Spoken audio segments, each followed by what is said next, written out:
이 시간 우리에게 주신 하나님의 말씀은 마태복음 22장 15절부터 22절입니다. 제가 봉독합니다. 이에 바리새인들이 가서 어떻게 하면 예수를 마을의 올무에 걸리게 할까 상의하고 자기 제자들을 헤롯 당원들과 함께 예수께 보내어 말하되, 선생님이여, 우리가 아노니 당신은 참되시고 진리로 하나님의 도를 가르치시며 아무도 끓이는 일이 없으시니 이는 사람을 외모로 보지 아니하심이니이다. 그러면 당신의 생각에는 어떠한지 우리에게 이르소서. 가이사에게 세금을 바치는 것이 옳으니까 옳지 아니하니까 하니, 예수께서 그들의 악함을 아시고 이르시되, 외식하는 자들아, 어찌하여 나를 시험하느냐? 세금 낼 돈을 내게 보이라 하시니 데나리온 하나를 가져왔거늘, 예수께서 말씀하시되, 이 형상과 이 글이 누구의 것이냐? 이르되 가이사의 것이니이다. 이에 이르시되, 그런즉 가이사의 것은 가이사에게, 하나님의 것은 하나님께 바치라 하시니, 그들이 이 말씀을 듣고 놀랍게 여겨 예수를 떠나가리라. 아멘. 특성이 오늘 설교 앞에 앞부분 출발을 좀 바꾸게 하네요. 실제 거룩한 성 예루살렘과 세상의 성 바벨론은 언제나 구별되고 구분되어 우리에게 다가옵니다. 예루살렘 성이 거룩한 것은 천상에 있는 하나님의 나라를 선취하여 맛본다는 의미가 있고, 이 땅에서는 도피성의 개념을 가지고 있다는 것을 우리는 좀 생각합니다. 도피성의 개념이 시편에 나오는 축복의 개념하고 닮아 있죠.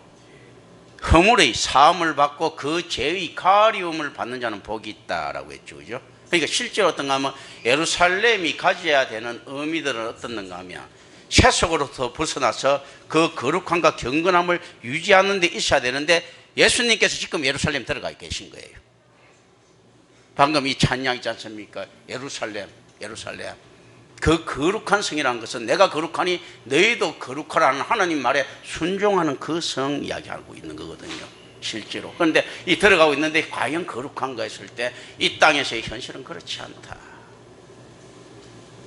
그럼에도 불구하고 우리는 이 거룩성을 갖다가 인정해야 된다. 왜냐하면 하나님이 계획 속에 놓여있는 예루살렘 성은 언제나 교회를 통해서 개성되고 전성돼 나가기 때문이라는 것을 우리는 좀 생각합니다. 그리고 이제 여기서 그럼 참고적으로 예루살렘 성의 거룩함에 있어서 가장 많이 상실된 것은 어떤 것인가 했을 때요, 만 달란트 빚진 자가 100데나리온, 200데나리온 빚진 자들을 갖다가 용납하지 못하는 게 있지 않습니까? 구제가 무너진 이런 모습들. 그리고 하나님의 사람이 아닌 가부와 그리스도의 사람이 아닌 하나님의 사람이 아닌 고아와 그리스도의 사람이 아닌 가부들로 넘쳐나고 있었다라는 것을 우리는 좀 이제 생각합니다, 의미적으로. 그리고 무너진 희년제도에 대한 예수님께서 그 슬픔을 가지고 계속 신명기를 이야기하고 있습니다. 신명기에 나오는 희년제도, 그 가난한 자들에 대한 빚을 탕감해주는 이런 제도들이 있지 않습니까? 그죠? 그런데 이스라엘 후반기가 되면, 희년 때가 되면, 희년이 가까워질수록 사람들이 그 토지를 잘 안 빌려줍니다. 토지는 자기 소유가 아닌데도 불구하고 잘 안 빌려줍니다. 실질적으로 사람들이 토지를 경영하는 방법은 어떻게 되어 있는가 했을 때요, 왕조 시대에도 불구하고 대신들한테 나눠줄 수밖에 없는 구조들을 가지고 있죠. 공산주의임에도 불구하고 국가 땅에도 불구하고 토지를 이상하게 매매하는 형태를 가지고 있죠. 그죠? 실질적으로 이 토지는 우리 인간의 능력으로 경영할 수 있는 것들이 아니기 때문에 국가가 생산성을 높이기 위해서는 반드시 개인에게 주는 이런 이상한 구조를 가지고 있는데, 실질적으로 희년제도가 이걸 갖다 상쇄해 줄 수 있다고 성경은 이야기를 하고 있는 것입니다. 어쩔 수 없이 그렇게 됐을 때, 열심히 일하는 자에게 많은 것이 주어졌을 때 너희들이 7년에 한 번씩이라도 또 70년에 한 번씩이라도 크게 베풀어라 하는 이 개념들을 가지고 있는 거거든요. 그리고 탕감해주는 제도를 가지고 있었기 때문에 희년이 가까울수록 돈을 안 빌려줍니다. 왜냐하면 이제 안 갚아도 그만이니까. 이걸 가지고 심지어 이스라엘이 3대 랍비 중에 하나인 내 지금 생각이 안 나죠? 랍비 힐렐, 3대 랍비 중에 하나인 힐렐이 프로수불 제도를 이야기하죠. 프로수불 제도를 이야기하는데, 이 힐렐이 굉장히 사람들한테 인기 있는 납비들이죠. 어떤가 하면 신년에도 돈을 안 빌려주니까 국가 경제가 돌아가게 하기 위해 가지고 프로수불 제도를 채택하는데, 이 프로수불 제도라는 것은 무엇인가 하면 희년이 돼도 돈을 받을 수 있는 차용증을 국가가 보장하는 거예요. 성경보다 국가가 위에 서기 시작한 겁니다. 그래야 이제 돈을 빌려주고 그 국가 경제가 돌아가니까. 실제로 신뢰는 이 원칙을 바꿔야 되는 거죠. 어떤가 하면 자기네들이 가지고 있는 바리새인들이 돈을 내놓고 사두개인들이 돈을 내놓으면 되는 거거든. 그것은 내놓지 않고 경제가 돌아가면서 점점점 착취하는 제도를 만드는 꼴이 된 걸 예수님께서 지금 반대하고 계신 것입니다. 그래서 실제 우리가 우리에게 죄를 사해 준 것 같이 우리 죄를 사해 주시고라는 말이 사실은 문자적으로 정확하게 번역하면 우리가 우리에게 빚진 자를 탕감해 준 것 같이 우리 빚을 탕감해 주십시오 하는 요 내용이라는 겁니다. 뭐 존 하워드 요더 같은 사람들은 여기에 대해서 이 내용의 확신을 가지고 스탠리 하우어스 같은 학자들도 여기에 대해서 확신을 가지고 이야기를 하는 겁니다. 사실은 이게 빚이라고 하는데 실제로 이 죄는 빚으로 해석됩니다. 그런데 이제 우리는 두 개 다 이렇게 가져가는 거죠. 그런데 빚으로 해석하기는 그 용도가 너무 약하다 해서 실제로 죄를 갖다가 우리는 따라가지만 실제 그 안에서는 그 빚이란 개념들이 있습니다. 실제 빚은 죄의 개념하고 많이 닮아 있죠. 그죠? 우리가 우리 주 예수 그리스도께 빚진 자라고 하지 않습니까? 그 이제 이 희년 제도를 갖다가 이제 좀 이렇게 생각을 합니다. 방금 이제 이거 상식적으로, 성경에 대한 상식적으로 좀 더 높은 차원의 상식들이죠. 이 상식들은 실제로 박사 과정에 있는 사람들도 모르는 것들이에요. 내가 그게 안타까워요. 신학 박사 과정에 있어도 잘 모르는 것들. 내가 이런 이야기하면 다 처음 듣는 이야기처럼 이렇게 돼 있더라고 보니까요. 실제로 신학교에서는 잘 모르는 내용들인데, 오히려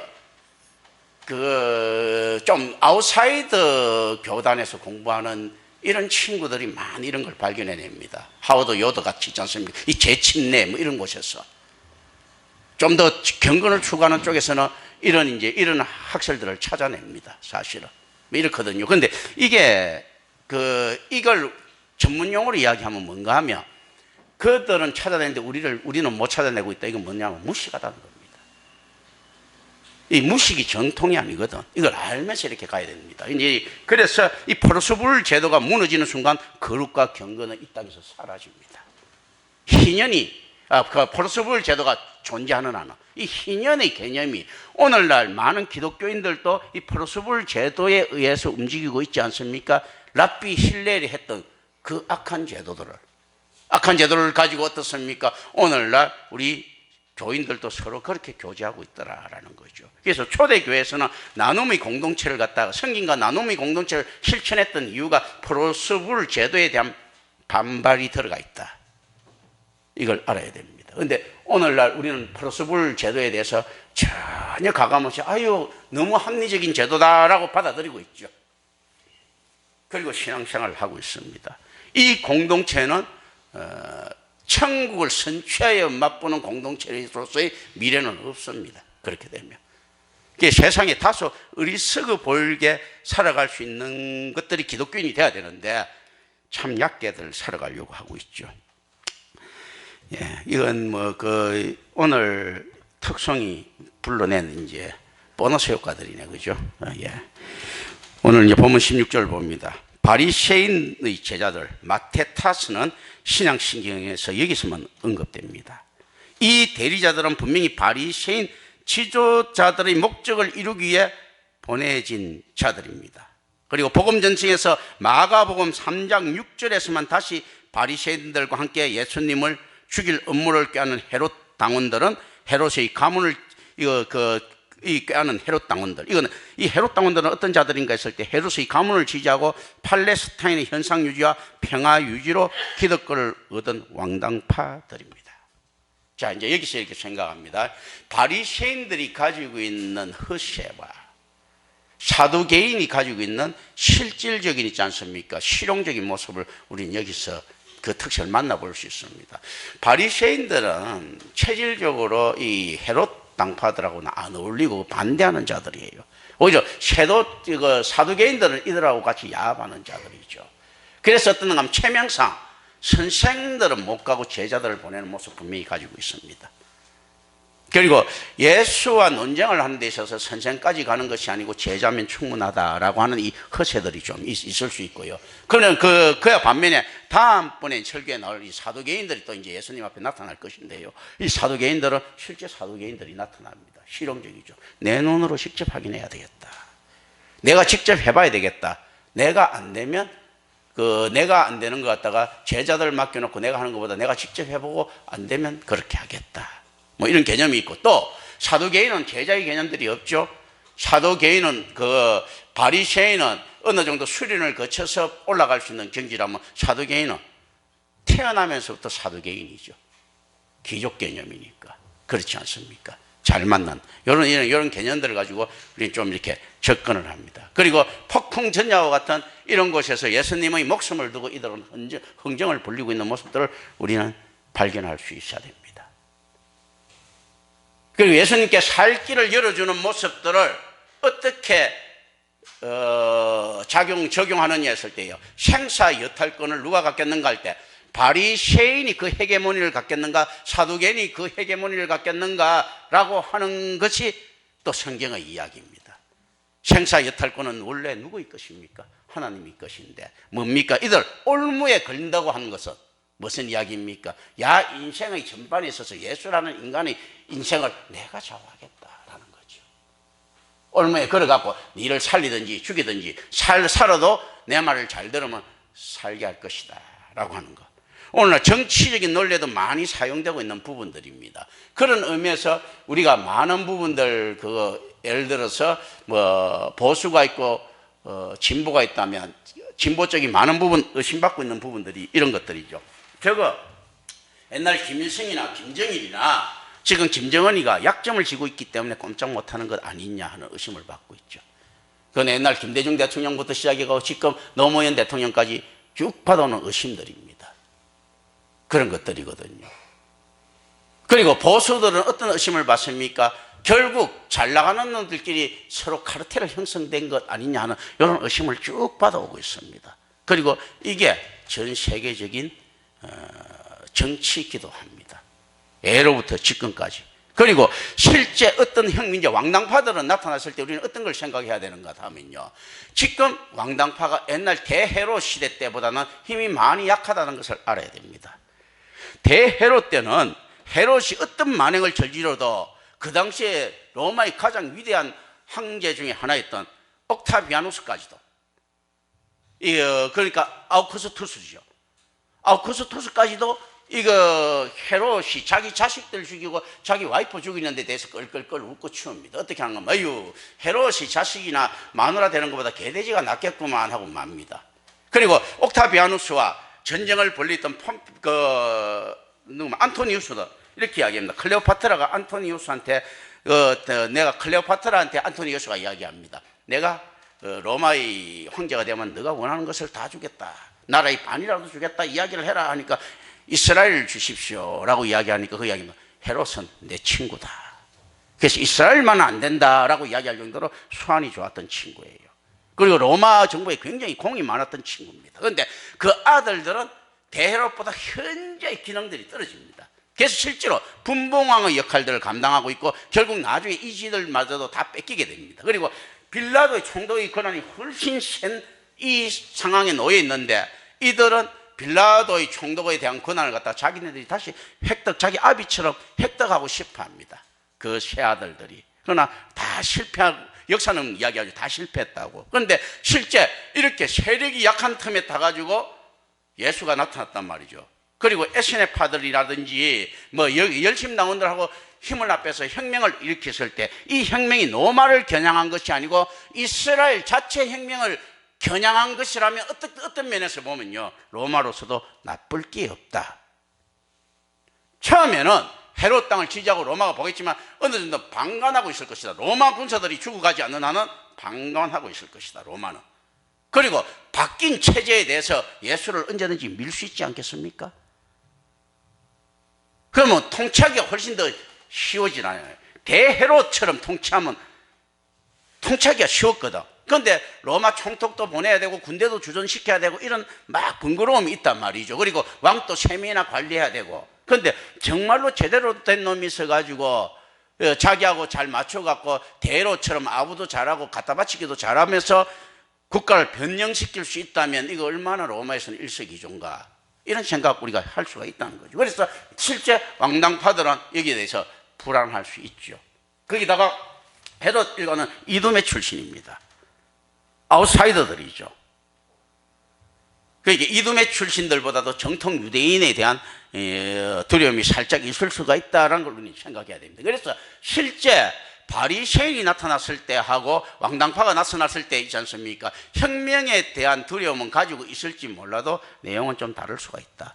사두개인이 가지고 있는 내용하고 전혀 이렇게 다릅니다. 다 동상이몽을 꿈꾸고 있는 거예요. 그래서 가장 좋은 방식은 어떻는가 하면 예수를 죽인다는 생각을 크게 못했을 수도 있습니다. 왜냐하면 이 죽이는 자체가 상당한 많은 리스크를 안아야 된다고 생각해야 됩니다. 왜냐하면 로마의 제도 자체가 사형제도를 티베리우스 황제 이후에 거의 폐지시켰기 때문에 속주에 있는 나라조차도 사형을 시키려고 하면 황제의 인허를 받아야 된다는 것이 티베리우스의 황제의 칙령이었기 때문에, 그래서 굉장히 많은 부담을 알아야 됩니다. 그래서 세례요한 하나 죽이는데도 엄청난 노비를 하고 돈을 썼다는 것이 역사가 유세비우스의 이야기입니다. 그런 거거든요. 자, 예수를 죽이려고 하면 또 얼마나 많은 진통을 겪어야 되겠습니까? 그것도 예루살렘 한복판에서 유대인 지도자들 사이에서 일어나는 일이니까.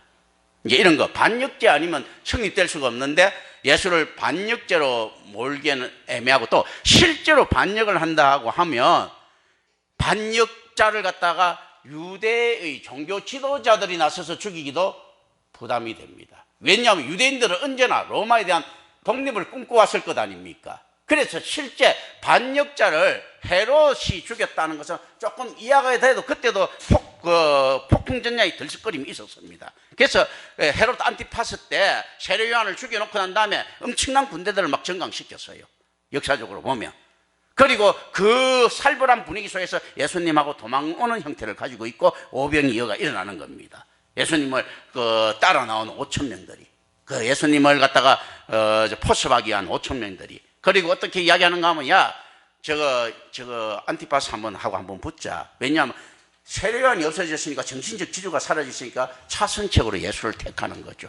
이런 역사적 배경들을 우리는 좀 생각을 합니다. 지금 안에서도 이런 생각들을 해야 됩니다. 그래서 이러들 어떻는가 하면, 자, 이거 그런데 사두개인이나 바리새인이 민족 혁명가를 죽였다, 이거는 엄청난 리스크입니다. 그렇지 않겠습니까? 자, 우리가 조선시대를 생각 한번 해봅시다. 쉽게. 예를 들어서 김자진 장군을 우리 유자들이 죽였다. 이거 큰 사건 아닙니까? 그러니까 지금 실제로 이들이 예수를 죽이기도 애매한 상황입니다. 그런데 실제로는 예수를 죽입니다. 이게 아이러니한 거예요. 지금 죽일 수 없는 상황인데 죽을 수밖에 없는 게 기적입니다. 예수 그리스도의 인카네이션이 기적이라면요, 예수가 지금 죽은 것도 엄청난 기적입니다. 왜냐하면 이 상황이 어떻게 되는가 하면 유대인 지도자들도 죽일 수 없는 상황, 죽이면 자기 안에서 모든 정체성이 사라지죠. 본디오 빌라도도 죽일 수 없는 상황입니다. 무슨 상황인가 하면, 그래서 본디오 빌라도가 안 죽이려고 그렇게 노력했는데 유대인은 더 죽이면 안 되니까 본디오 빌라도에게 밀어가지고 그 친구 승인하에 반역죄로 몰아서 죽이는, 이런 걸 갖다 획책을 할 수밖에 없었는데요, 본디오 빌라도가 그런데 죽일 수 없는 상황. 왜냐하면 이게 원래 로마의 정신에 어긋나는 거거든요. 로마는 그래도 정의를 구현하는 나라고 팍스 로마나에서 로마에 의한 평화를 갖다 구현하는 나라들입니다. 그래서 이런 이야기가 있죠. 물론 로마에서 많은 부패단 뇌물들은 오고 가고 했지만 실질적으로 그 로마의 부패는 그리스의 부패하고는 좀 다릅니다. 로마의 부패는 공정한 절차를 거친 부패예요. 무슨 말인가 하면 앞에 황금을 산처럼 사놔도 로마 사람들은 자기가 받은 것 아니면 그냥 지나간다는 겁니다. 그리스 사람들은 땅속에 황금을 갖다가 한 10개만 묻어놔도 어떻게 전에 파내가 훔쳐간다는 겁니다. 로마가 그런 자존심과 가오가 있는 나라예요. 그런데 실제로, 그런데 이게 전혀 로마에게 있어가지고 그 다신교라는 것은 엄청나게 뭐 올바른 거죠. 그렇지 않습니까? 만신전도 있고. 근데 신앙적인 종교적인 이유로 죽인다는 것은 로마의 정신과 맞지 않습니다. 그래서 실질적으로 나중에 이제 후담인데요, 본디오 빌라도가 야담이면 정신병으로 죽었다고 합니다. 그것도 사막에서. 왜냐하면 예수를 죽인 죄책감에 견디지 못했어. 이런 이야기들이 있거든요. 실제로 그런 이제 그 기록들이 쭉 있습니다. 자, 그런데 이 본디오 빌라도는 왜 예수를 갖다가 죽일 수밖에 없었는가 했을 때 이제 이런 이야기. 자, 유대 지도자들이 예수를 죽일 수밖에 없는 상황들을 지금 이야기할 것이고요. 나중에 본디오 빌라도가 왜 예수를 죽일 수밖에 없었는가 했을 때 이 역사적 사건 배경들을 우리의 머릿속에 담아둡니다. 어떤가 하면 그 당시에 삼진아웃제가 있었는데 본디오 빌라도가 투아웃에 걸렸어요. 한 번만 더 걸리면 총독에서 잘립니다. 그리고 유대를 갖다 처음에 폼페이우스가 유대를 정벌했을 때, 정벌이 아니죠. 그냥 얻은 거지. 왜 유대를 로마가 그냥 놔뒀는가 하면 돈 안 되는 땅으로 알았습니다. 별 볼 일 없는 땅, 척박한 땅. 우리나라 이런 것처럼, 그죠? 그래서 내가 요번에 그 페이스북에도 슬쩍 올려놓은 것들이 왜 그걸, 페이스북이 아니고 요번에 카톡에도 올려놨던 것이 이제 구약의 배경들 있지 않습니까? 왜 올렸는가 하면, 자, 메소포타미아 수메르 문명과 이집트에 있지 않습니까? 나일강 문명, 그리고 그 안에 있었던 초란 팔레스틴 문명이 있는데, 우리나라 샌드위치처럼 닮아있죠. 근데 이 별 볼 일 없는 땅이에요, 사실은. 그런데 이 땅이 반드시 그 유대가 좀 덜 망한 이유는 이 땅이 필요한 거예요. 왜 그렇겠습니까? 아시리아가 있었든지 바빌론이 있었든지 어떤 시기에도 완충지대가 필요한데 유대가 그 완충지대 역할을 해주고 있죠. 이집트가 아시리아라는 거대한 제국이 붙는 이거 완충지대를 마련하는 거예요. 어떤 시기인가 하면 당태종 이세민이가 고구려를 갖다가 그렇게 정벌을 하려 해놓고 난 다음에 나중에 정벌되고 난 다음에 만주 땅은 그 만주족이 관리하고 있고 중국이 관리하고 있지 않지 않습니까? 무슨 말인가 하면 만주를 허허들판으로 만들어서 완충지대를 만드는 거예요. 땅은 천지로 많잖아. 그러니까 어떻는가 하면 나중에 이 강성했을 때 쳐들어올 때 그 넓은 땅을 만주를 지나오는 동안에 그 보급로가 끊어질 것이고 뭐 약화되기 때문에 공격을 못할 거다. 그러니까 황량한 땅으로 만드는 게 목적인 거예요. 그 완충지대가 필요한 거예요. 그럼 실제로 어떻는가 하면 아시리아 입장에서 볼 때나 이집트 입장에서 볼 때나 이스라엘이 망하는 것보다 있으면서 완충지대면 충분한 거예요. 그 정도로 별 볼 일 없는 곳입니다. 그런 거거든요. 척박한 땅이. 그러니까 그 서로 싸움을 중재하고 말리는 곳이죠. 그러다가 또 기분 나쁘면 한 번씩 거기 통과해갖고 싸움을 하는 거예요. 싸움할 때마다 어떻습니까? 이스라엘 따위는 눈에 깔고 보니까 그런 곳이에요. 그래가지고 실제로 별 볼 일 없는 땅으로 인식됐는데 황금의 땅이라는 거죠. 대한민국이 보는 눈이 지금은 좀 달라지듯이 있지 않습니까? 근데 이건 더 땅인데 이걸 몰랐던 거예요. 유대인 디아스포라가 이스라엘에 퍼붓고 있는 돈이 엄청나다는 거. 어떤 것들입니까? 참대 절기되고 하면 디아스포라가 막 유대에 들어오죠. 이들이 헌금 내고 11조 내고 이렇게 하다가 돈이 엄청난 거예요. 그런데 이 모든 경제적인 계산을 할 수 없는 거잖아요. 땅 자체만 보고 하니까 통계가 없는 거니까. 그런데 유대를 또 정벌하고 하니까 엄청나게 돈이 된단 말이지. 그래서 이제는 유대가 어떤 식으로 변했는가 하면 황제의 척권 중에 나중에 출세를 노리는 놈이 있으면 그래 너가 돈을 갖다가 좀 이렇게 쓰는 것, 돈을 좀 쓰고 로마 언론의 지지를 얻기 위해서 자금을 마련하는 쪽으로 너 유대 총독해. 그리고 난 다음에 그 배경 갖고 떠 하는 이런 나라가 돼 있는 거예요. 엄청난 이제 그 자본이 흐르는 걸 알았지 않습니까? 세상에 관광 수입이 그만큼 많은 나라가 어디 있었겠습니까? 때가 되면 성지순례 한다고 찾아오는 인간들이잖아. 그리고 성지순례의 개념이 있지 않습니까? 자기가 버린 전 재산을 쏟고도 감사합니다 하고 돌아가는 그런 사람들이잖아요. 그리고 예를 들어가 지금은 이게 유월절 사건인데요. 유월절하고 나중에 다가올 오순절하고 한 50일 정도 기간이 있습니다. 그러면 50일 동안 또 머물러 버리는 사람들이 태반인 거예요. 또다시 멀리 갔다가 오는 것보다도 그러면서 재산들을 갖다가 유대에 다 뿌리고 간단 말입니다.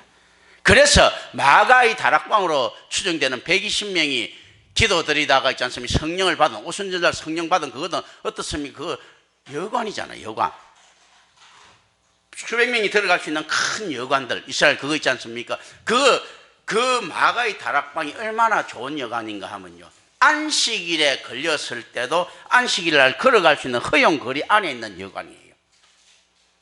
그러니까 그건 돈 내는 거지. 그러니까 사람들이 북새통을 이루는 거죠. 안식일 날에도 얼마든지 성전에 가서 예배 드릴 수 있는 거예요. 안식일 허용거리가 있어요. 그 거리에 왕복을 했을 때 그 허용거리 안에 속하는 그 여관들인 거예요. 이 개념들을 쭉 알아야 됩니다. 그렇지 않고 성경을 바라보면 참 더 엉터리로 해석하게 됩니다. 이제 이런 것들. 그래서 실제 본디오 빌라도는 이게 자기 출세의 기회인데 투아웃에 걸렸습니다. 투 스트라이크에 걸렸어요. 뭐냐, 서리 스트라이크 같으면 아웃인데 왜 걸렸는가 하면 본디오 빌라도가 처음에 유대에 들어갔을 때 군대를 이끌고 독수리 깃발 탁 날리고 들어갔습니다. 의기양양하게. 철이 없어서 그런 거지. 잘 몰랐으니까 전서. 그런데 여기 유대의 종교 지도자들이 딱 컴플레인을 그런 겁니다. 황제한테 직접 상소를 올린 거예요. 그래서 로마의 통치 방식들이 다 듣는다는 거거든. 그게 맞거든.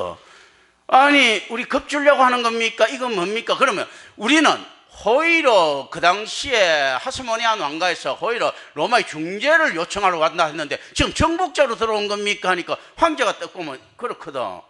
그래서 본디오 빌라도가 하는 거야. 야, 임마, 너 왜 지금 말하면 탱크 몰고 대포 가지고 비행기 띄우고 들어가느냐?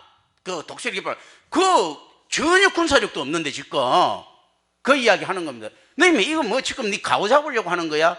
우리가 팍스 로마를 실천하고 있어야 되는데 네가 가갖고 거기다 겁을 줘가지고 뭘 할 거라고 이렇게 이야기를 하니까 완 스트라이크에 딱 걸리는 거예요. 그게 이제 그 완 스트라이크 걸리니까 예 했는데 그 다음에 빌라도가 또 과잉 충성한다고 그 이스라엘에 보니까 누구의 돈도 아닌 것처럼 보이는 것들이 있거든요. 성전에 보니까 황금들이 많고 이러니까 어떻게 합니까? 빌라도가 이것을 걷어서 로마에 바칩니다. 그래서 뇌물로 떡 바치니까 이걸 또 유대 종교 지도자들이 시비를 거는 거죠. 그러니까 황제가 딱 보고 맞거든요. 우리가 거지야. 대국의 허세가 있습니다. 로마는 그런데 실제로 굉장히 정의감 있는 허세인데요. 중국의 황제들이 그 전문 용어들이 뭔가 하면요. 자, 중국에서 우리 왜 조공을 안 바치면 그 나라 막 침공까지 하고 전쟁까지 일으키죠. 막 다 죽이는데 조공을 바치고 오는 사람들한테 얄밉게도 무슨 소리 하는지 압니까? 우리나라는 땅이 풍부하고 사람도 많고 물자를 많아서 부족한 것이 없다. 너가 필요한 것 있으면 다 가져가라. 그런데 폐하 우리가 뭘 가져왔습니다. 아이 필요 없다. 그걸 왜 가지고 와? 니들 필요한 거 있으면 다 가져가고 그건 같이 가져가 하면서 받는 놈들이에요. 이 대국의 가오거든. 보기 딱 안에서 관영 어구예요. 전 세계죠. 로마는 그런데 그거보다도 좀 더 정의롭습니다. 실제로 어느 정도로 정의롭는가 하면 그 포에니 전쟁이 일어났을 때 카르타고를 상대로 일어났을 때 많은 속주들이 오히려 이제 로마에 그 자발적으로 곡식 같은 걸 이렇게 내놓은 거예요. 군대를 하라고. 왜냐하면 로마의 속주들이 로마에 편성되기를 굉장히 바랍니다. 미국 근처에 있는 예를 들어서 자그마한 나라들이 미국이 되기를 원하듯이 워낙에 실질적으로 어느 나라가 있어서 로마처럼 그렇게 있지 않습니까? 편하게 통치를 했습니까? 그 이스라엘도 마찬가지예요. 실제로 그 왕조 시대 때 세금을 갖다가 100원 냈으면 로마 시대는 10원만 내면 되었거든. 그렇지 않습니까? 그 자기들 군사력이 이렇게 지켜주니까 이렇게 굉장히 편안하게. 그러니까 속초들이 앞다퉈 갖고 야 이거 로마가 이겨야 된다 하면서 곡식을 딱 받으니까 황제가 어떤 이야기를 하는가 하면 이런 이야기합니다. 우리가 이 전쟁을 하나 수행하는 데 있어 갖고 우리가 책임져야 될 전쟁을 수행하는 데 있어서 세금을 더 걷는다면 우리가 어떻게 속주들을 통치할 자격이 있겠는가 해가지고 그 모든 속주들에게 다 그 이상의 값을 쳐줘라 했던 나라입니다. 실제로 다 쳐준 나라예요. 한니발하고 붙고 막 이럴 때도 그런 나라가 로마예요. 그때 로마는 위기라고 했을 때 그거는 착각입니다. 한니발이 로마를 갖다가 뭐 멸망시킬 수 있다고 이런 일은 있을 수 없습니다. 세계 강대국의 특징들이 있는데요. 어떤 특징들이 있는가 하면 이렇게 영국 이런 이야기를 하죠. 영국들이 해가 지지 않는 나라를 했을 때 영국에 전투에는 수없이 많이 졌지만 전쟁에는 한 번도 진 적이 없다. 로마 전투에는 수없이 많이 졌지만 전쟁에는 결코 지지 않는다. 그런 거거든요. 그래서 실제로 어떻는가 하면 한니발이가 일어났을 때 한니발은 전면전을 했을 때 로마에서는 조금 큰 국지전이에요. 그런 거거든. 놀랍게도 오늘 현대에서도 그렇지 않습니까? 그 약해 보이는 영국이 과거에 아르헨티나하고 전쟁할 때 보세요. 아르헨티나는 전면전인데 큰소리 빵빵 치는 놈들이 진짜 세계 강대국 된 것처럼 큰소리 빵빵 치는 놈이 전면전인데 영국 정도만 돼도 국지전이냐 그냥 그 배매 때문에 가서 끝내버린 것 아니에요. 그런 거거든. 이런 것들을 알아야 되는 거예요. 그러니까 한니발은 전면전이지만 로마는 국지전이에요. 그거. 그러니까 일부 지역에서 일어나는 조금 더 큰 반란입니다. 이게 로마예요. 그래서 실제 스코피오가 한니발을 박살냈을 때 한니발이 스코피오의 군대보다 한 배는 많이 가지고 있었어요. 그런데 박살난단 말이죠. 그래 놓고도 뻔뻔스럽게 로마의 그것 때문에 이런 이야기를 하는 거죠. 어떻게 하는가 하면 스코피오한테 묻습니다. 야, 세상에서 가장 뛰어난 황제는 지금 가장 뛰어난 장군은 누구냐? 그 알렉산드로스다. 뭐 왜 그래 알렉산드로스든가 하면 동방을 개척했다. 근데 이런 이야기죠. 알렉산드로스가 기술을 잘못 들여서 서방으로 갔다면 로마한테 박살났을 것이라는 거죠. 그 당시에 무르익기 전에 로마한테도 그 이야기를 합니다. 알렉산드로스의 마케도니아의 창이 아무리 길어도 로마의 짧은 칼을 이기지는 못한다는 겁니다. 자, 그리고 그럼 두 번째는 누군가 했을 때 내 이름이 지금 생각이 안 납니다. 용병의 대가인데 그 사람은 수경지의 중요성을 알았기 때문이다 라고 이야기를 합니다. 그 세 번째는 누구냐 했을 때 나 한니발이다. 그래서 스코피오가 묻습니다. 근데 안전하고 이게 참 이제 스코피오가 그렇다면 당신이 나를 갖다가 만약에 전쟁에서 이겼으면 어떻게 되겠느냐 할 때 그 전투에서 이겼으면 하니까 그러면 자기는 당연히 그것도 넘고 알렉산드로스도 넘고 내가 최고다. 이렇게 이제 이야기를 했거든요. 그런데 실제로 그 말할 때 좀 뻔뻔스러움을 느끼십니다. 한니발의 군대가 스코피오의 군대가 내가 볼 때 역사적으로 살펴보면 한 배가 돼요. 배가. 그런 거거든. 그런데도 그 정도로 그래서 실제 어떻는가 하면요. 로마의 강력함을 대해로서 너무 잘 알았어요. 이거는 뭐 비할 바가 너무 강하다. 많은 사람들이 이 성경 안에서는 이런 것을 쭉 합니다. 그런데 꿈을 못 깨는 민초들이 있습니다. SNF8들은 그런데도 계속 꿈을 잘 못 깨고 있습니다. 숫자적으로 이렇게 이야기하는데 그게 안 되고 그게 뭐 예를 들어 시저가 만들었던 그 이전에 만들었던 간에 그 거북 대형이라든지 내가 볼 때는 그건 가장 협력이 잘 된 군대들만 할 수 있는 것. 그래서 실질적으로 로마군은 로마인들이 싸웠지 않습니까? 그래서 로마가 전쟁에 승리할수록 로마의 인구는 점점 줄어들지요. 로마는 망할 수밖에 없는 구조가 되어 있는데요. 아무나 이 군인이 될 수 없는 이런 형태를 가지고 있습니다. 왜냐하면요. 전쟁에 있어서 개인의 기술보다 협력을 그렇게 강조한 군대들은 없습니다. 어떤 식인가 하면요. 강력한 방패를 무기로 하죠. 거북대형 하면서 이렇게 되죠. 그런데 어떻게 합니까? 로마 군대를 세우는 것도 한번 보십시오. 앞에서 공격합니다. 방패를 서로 딱 맞대고 빵빵빵 칩니다. 그리고 사람이 순서대로 바꿉니다. 앞에 있던 사람이 맨 뒤로 가고 두 번째 있는 사람이 또 와서 또 칩니다. 세 번째는 이게 보통 전쟁 안에서 그렇게 할 수 있는 그 정도 체계적으로 받은 사람이 그 이탈리아 사람들 힘도 좋은 데다가 안에서 그렇게 하니까 어떻습니까? 그 칼이 짧을수록 유리하죠. 망치 두드려 치는 거니까. 치고 빠지고 맨 뒤에 오고 치고 쭉 일렬로 섬 있지 않습니까? 쫙 이게 방패 가면 쫙 밀어갖고 바꾸면서 이거 갑니다. 예를 들어서 야가 한 1분 하고 야가 한 1분 하고 그러니까 앞에 거는 다 무너질 수밖에 없는 거예요. 순식간에 다 무너집니다. 실제 그렇거든요. 그러니까 실제 그 전지를 무너뜨리는 방식은요, 역사적으로도 굉장히 그 야만족처럼 보여서도요, 전투에 있어서는 자기 기술을 최대한 탁월하게 그 완성시킨 나라가 뭔가 몽골입니다. 몽골의 전략은 실질적으로 몽골이 전체적으로 봤을 때 한 27만 기 정도가 될 거다라는 것이 이제 전문가들 이야기예요. 그런데도 실질적으로 어떤가 하면 전 세계에서 두 곳에서 전쟁을 수행할 수 있죠.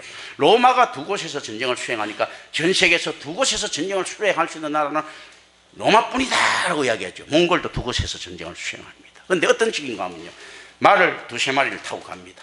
계속 바꿔 타고 가죠. 말이 지치지 않아야 되니까 쫙 타고 가면서 어떻습니까?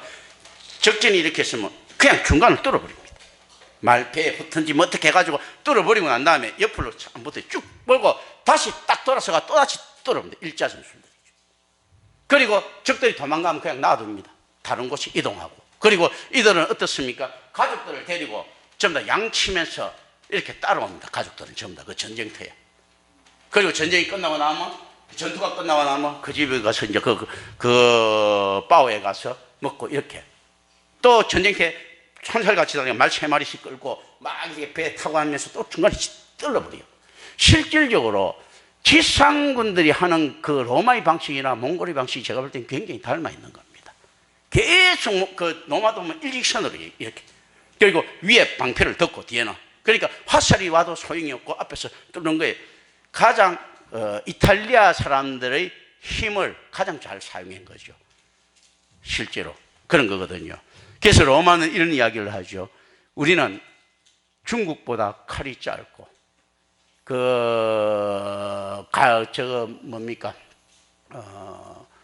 갈리오입니까? 갈리오 사람보다 힘이 약하다. 그리고 그리스 사람보다 현명하지 못하다. 그러나 우리는 세계를 정복했다라고 이야기하죠. 그 협동심입니다.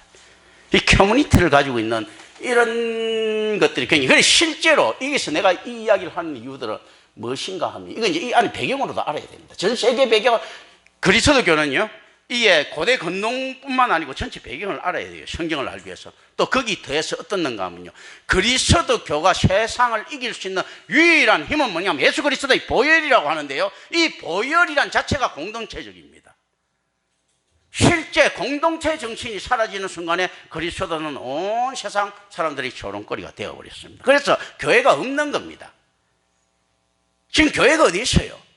교회는 다 와해됐습니다. 왜냐하면 이 커뮤니티가 없기 때문이에요. 전투에서, 영적인 전쟁에서 이룰 수 있는 군사가 없는 집단 있지 않습니까? 영적 전쟁이 있을 수가 없지 않습니까? 이미 패배돼 버린 거거든. 그런데 성경은 이렇게 이야기를 합니다. 그리고 우리가 신학적으로 해석할 때 전투하는 그 교회, 밀리터리 철치라고 하죠. 밀리턴트 철치, 전투하는 교회. 그리고 승리하는 교회, 트라이엄프 철치라고 하죠. 승리하는 교회. 그런데 우리는 전투할 만한 영적 군대를 가지고 있지 못합니다. 공동체가 없는데. 그런데 어떻게 또 승리를 거룹니까? 그런데 교회는 반드시 이 땅에서 순환을 받고 전쟁을 일으키고 승리한다라는 개념들이에요. 그런데 오늘날 과연 그렇습니까?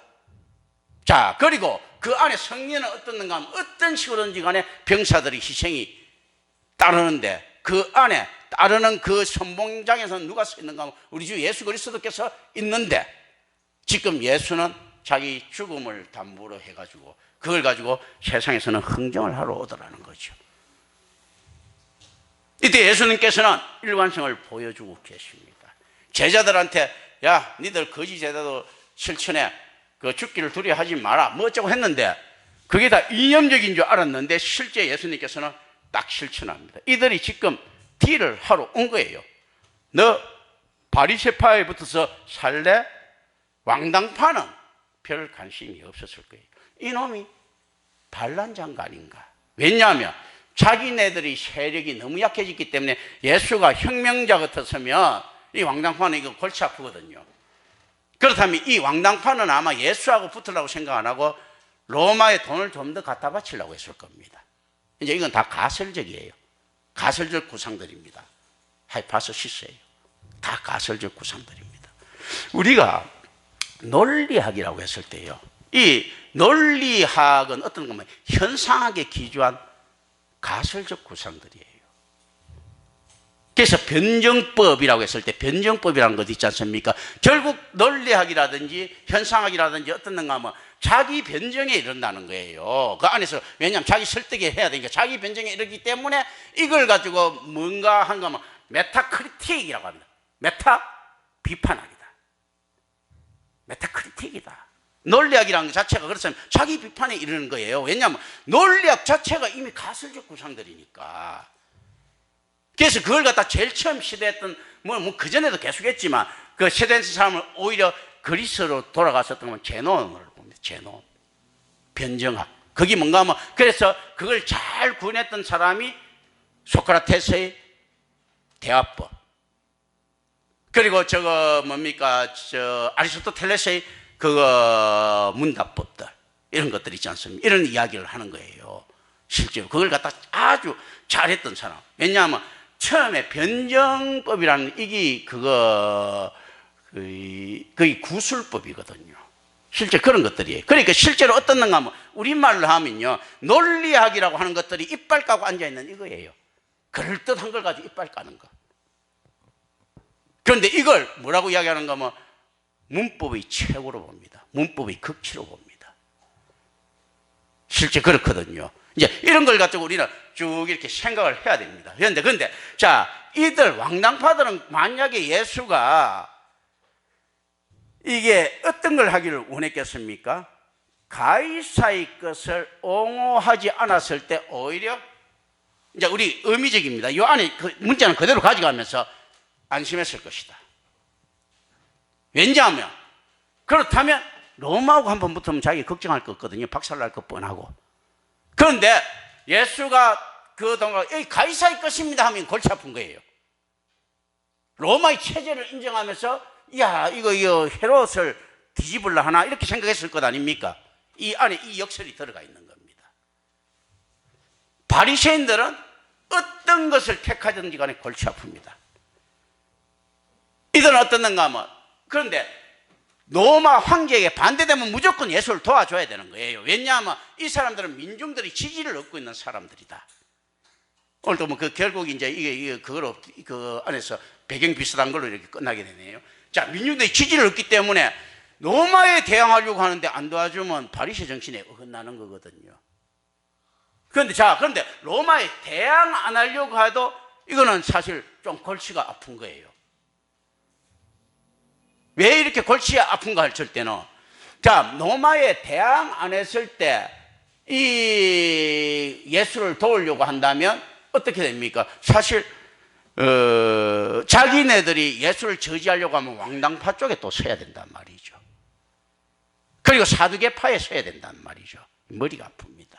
이제 해결될 수 없는 문제를 가지고 바리새인들이 와야 되기 때문에 어떻으면 다소 책임감이 적은 제자들을 보냈을 수도 있다. 두 개 어떻게 되는지 이건 별로인 거예요. 그런데 헤롯의 입장에서는 나중에 결국 나타나지 않습니까? 예수가 자기네들하고 붙을 마음도 없고 로마하고도 붙을 마음이 없다고 생각했을 때 그러니까 아니 뭐 니들 알아서 해라 하죠. 뭐 죽이 되든 밥이 되든 난 모른다. 예수 다 돌려버리고 알아서 하라 하는 이런 것이죠. 그죠?